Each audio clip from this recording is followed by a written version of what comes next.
Safe stories by Subir Chowdhury presents episode 1 সতর্কীকরণ। এই গল্পটি সম্পূর্ণ কাল্পনিক। গল্পের চরিত্র যেমন শশীকান্ত গুহ ও তাঁর পরিবার, ঘটনাবলী এবং স্থানসমূহ কেবলই কল্পনার সৃষ্টি। বাস্তবের কোনো জীবিত বা মৃত ব্যক্তির সাথে এর কোনো মিল থাকলে তা সম্পূর্ণই অনিচ্ছাকৃত ও কাকতালীয়। এখনো অবধি কোনো বেনামি গল্প জমা না পড়ায় আপাতত কাল্পনিক গল্প দিয়েই শুরু হচ্ছে এই প্রয়াস। আপনার না বলা কথা শেয়ার করতে ডেসক্রিপশন বক্সের লিঙ্কে ক্লিক করে পরিচয় গোপন রেখেই গল্প পাঠান।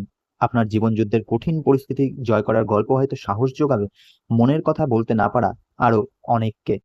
শশীকান্ত গুহ, বয়স ২৭-এর এক প্রাণবন্ত যুবক। বাবা, মা, বোন আর তাকে নিয়ে ৪ জনের ছোট সংসার। বাবা পেশায় ছিলেন রং মিস্ত্রি। ৪ বছর আগে হঠাৎ স্ট্রোকে আক্রান্ত হয়ে তিনি প্যারালাইজড হয়ে পড়েন। এক লহমায় বদলে যায় শশীকান্তর জীবনের গতিপথ। মাত্র ২৩ বছর বয়সেই গোটা সংসারের পুরো ভার এসে পড়ে তার কাঁচা কাঁধে। মাধ্যমিকের পর থেকেই নিজের হাত খরচ চালানোর জন্য টিউশন পড়াতো সে। স্বপ্ন ছিল একজন স্কুল টিচার হওয়ার। বাবার অসুস্থতার পর টিউশনের সংখ্যা আরও বাড়িয়ে দিয়ে সংসারের হাল শক্ত করে ধরল শশীকান্ত। বছর দেড়েক হলো বোনের বিয়ে দিয়েছে। আত্মীয় স্বজনের কিছু সাহায্য আর কিছুটা ঋণের টাকায় কোনো মতে বিয়েটা উতরে গেছে। এখন টিউশনের সামান্য আয় দিয়েই চলছে সংসার। মেটানো হচ্ছে ধারের কিস্তি।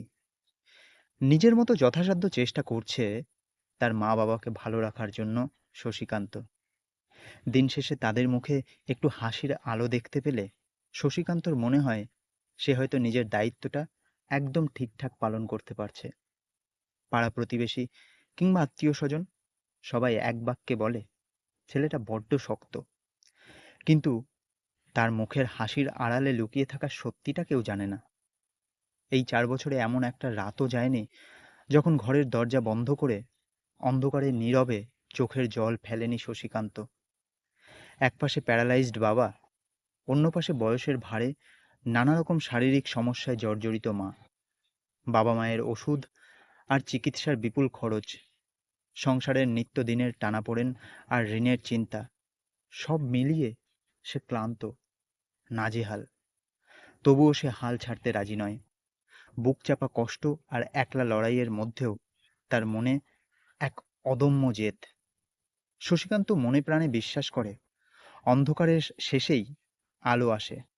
সে সফল হবেই। একদিন সরকারি স্কুলের শিক্ষক হিসেবে সে নিজের স্বপ্নকে ছুঁয়ে দেখতে পারবেই। তো এই ছিল safe stories by Subir Chowdhury উদ্যোগের প্রথম গল্প, যেটা সম্পূর্ণ কাকতালীয় আপনারা জেনেছেন।